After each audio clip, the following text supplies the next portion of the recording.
September 7th, 1989.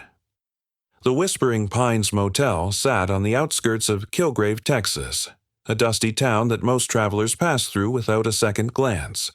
It was the kind of place where the neon sign flickered more than it shone, where the air conditioning worked when it felt like it, and where the owner asked no questions as long as you paid in cash. On that particular evening, the motel had only 3 occupied rooms. By morning, one of those rooms would be empty and away. That defied explanation. The family checked in around 6:30 in the evening. A father, a mother, and their 2 children, a boy of 8 and a girl of 6. The night clerk later recalled that they seemed tired but unremarkable. The father paid for one night, room 217, and mentioned they were heading to Houston to visit relatives. The mother smiled politely. The children were quiet, perhaps exhausted from hours on the road.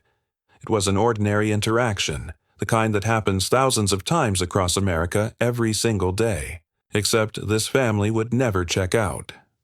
When housekeeping knocked on the door the next morning at 11, there was no answer. This wasn't unusual. Guests often slept late or went out for breakfast. But when the housekeeper used her key to enter the room, she found something that made her blood run cold.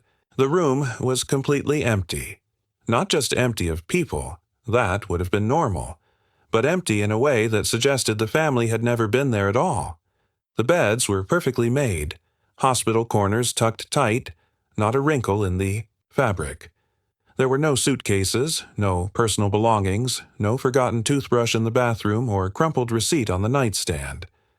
The towels hung undisturbed on their racks. Even more strange, there was no evidence that anyone had used the bathroom.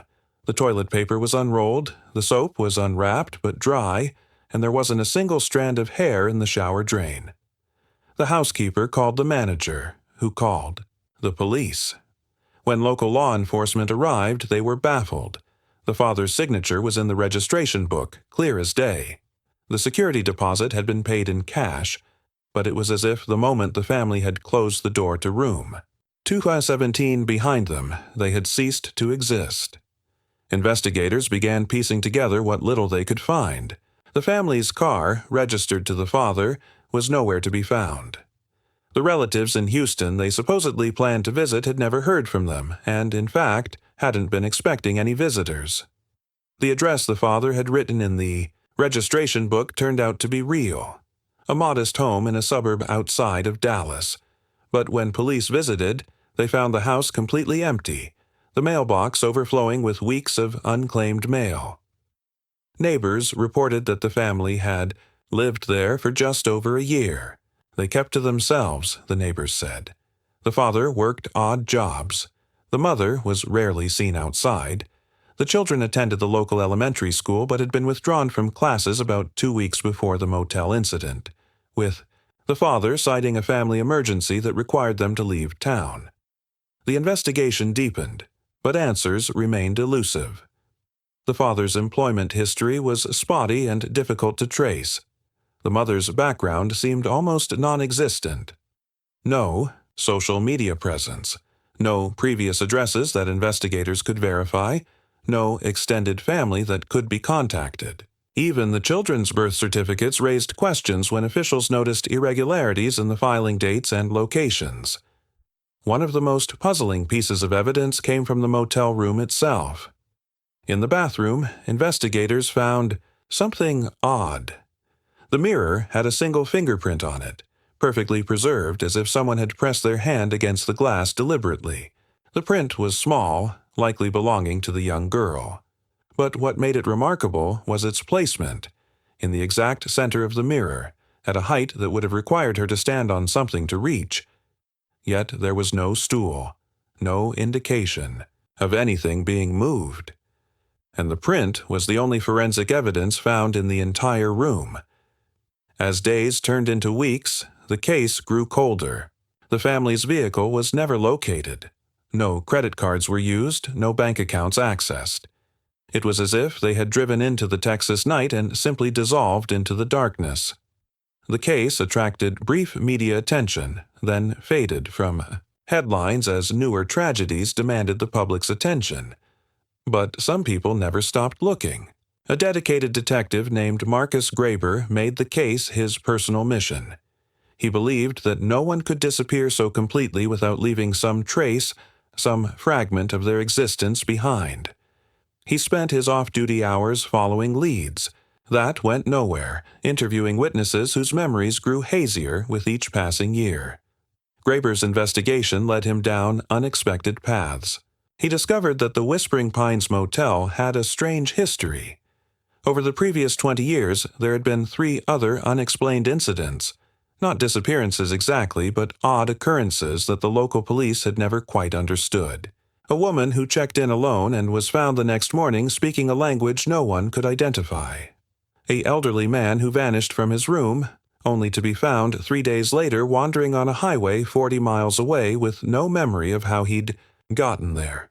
A couple who claimed they'd stayed only one night but whose room showed evidence of weeks of occupancy. These incidents seemed unrelated, separated by years and involving completely different individuals. But they all shared one common thread. They all involved room 217. The breakthrough, when it finally came, wasn't what anyone expected. 35 years after the disappearance, an FBI agent working on an unrelated case stumbled across a detail that rekindled the investigation. A woman living in a small town in California had been arrested for identification fraud. During the investigation into her background, agents discovered something remarkable. She had documents suggesting she might be the daughter from the missing Texas family, though she claimed to have no memory of her early childhood. The woman who called, herself Jillian, was initially uncooperative. She lived alone, kept few possessions, and seemed to exist in a state of perpetual anxiety. But eventually, she began to share fragments of memories, impressions more than clear recollections. She remembered a long car ride. She remembered her brother's hand holding hers. She remembered a room with a flickering light. And she remembered being told, very firmly, that they were going somewhere better, somewhere safe. But when investigators asked her about what happened after that night, at the motel, her memories became fragmented and contradictory. She described waking up in different places, being told different names, living with people she was instructed to call family. It was as if her childhood had been deliberately erased and rewritten, though she couldn't explain by whom or why. DNA testing confirmed what investigators suspected. Jillian was indeed the missing daughter, but this revelation brought more questions than answers. If she had survived, where were her parents and brother? How had she ended up in California? And, most importantly, why had someone gone to such elaborate lengths to hide her identity and past? The case remains open. Investigators continue to follow leads, though they acknowledge that after more than 3 decades, the chances of finding the other family members alive grow slimmer with each passing year.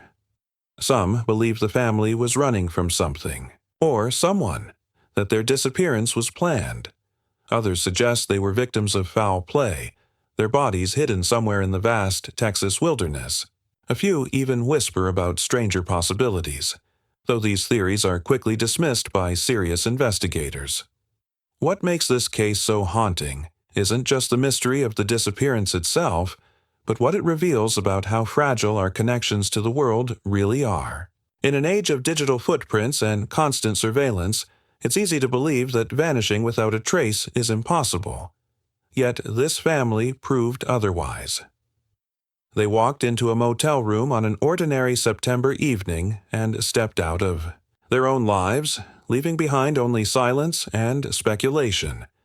For the investigators who've dedicated years to solving this puzzle, for the classmates who remember 2 quiet children who disappeared from their school, and for Jillian, who must live with the weight of being the sole survivor of a family that may or may not have wanted to disappear, the questions persist.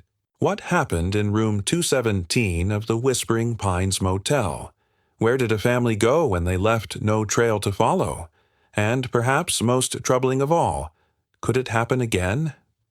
The Whispering Pines Motel still stands, though it changed owners years ago and operates under a different name. Room 217 has been renovated multiple times, its walls repainted, its fixtures replaced, but locals say that room stays vacant more often than the others. Not because the owners refuse to rent it, but because guests who stay there often check out early, complaining of unease they can't quite explain. In the end, some mysteries refuse to be solved. They become part of the landscape, woven into the history of a place like threads in a tapestry. The family that disappeared without a trace from Texas has become one of these eternal questions, a reminder that even in our modern connected world, it's still possible to vanish completely, leaving behind nothing but the echo of unanswered questions in an empty room.